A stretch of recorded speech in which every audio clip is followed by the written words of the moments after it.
नाज़रीन, अवामी न्यूज़ में खबरें सिलसिलो जारी है। इन वक्त के मिठी में खबर ॾींदा आहियूं। थरपरकर में पाणी फराहम कंदड़ पाक ओसियस कम्पनी पारां ڪروڙين रुपयनि जी لاڳत सां ठहियल आरोपलांट बंजर बणिजी विया। इन हवाले सां वधीक तफ़सील ॿुधाए रहियो आहे मिठी में अवामी न्यूज़ रिपोर्टर सदाम बजीर पंहिंजी हिन रिपोर्ट में। मिठी थरपरकर में पाणी फराहम कंदड़ कंपनी पाक ओसियस पारां ڪروڙين रुपयनि जी لاڳत सां लॻायल आरोपलांट बंजर बणिजी विया, जंहिंखे फ़ाल करण में कंपनी नाकाम बणिजी चुकी।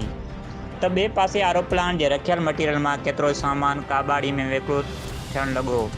ज़रियनि मूजिब हेडक्वार्टर वारे शहर मिठी में आरोपलांट जे मटीरियल जी वेयर हाउस मां काबाड़ी में सामान विकिरो थियणु लॻो। थरपारकर में लॻल आरोपलांट बंजर बणिजी विया, जंहिं करे इन्हनि शदीद गर्मियुनि में थरवासी पाणी लप लाइ परेशान आहिनि।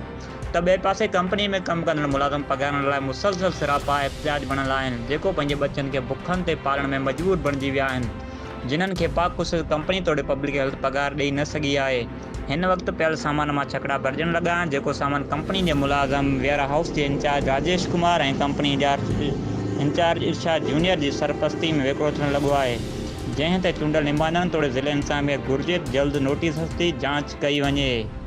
मज़ीद खबरों और तफसीलात के लिए विजिट करें हमारी वेबसाइट www.awamiNewsHD.com।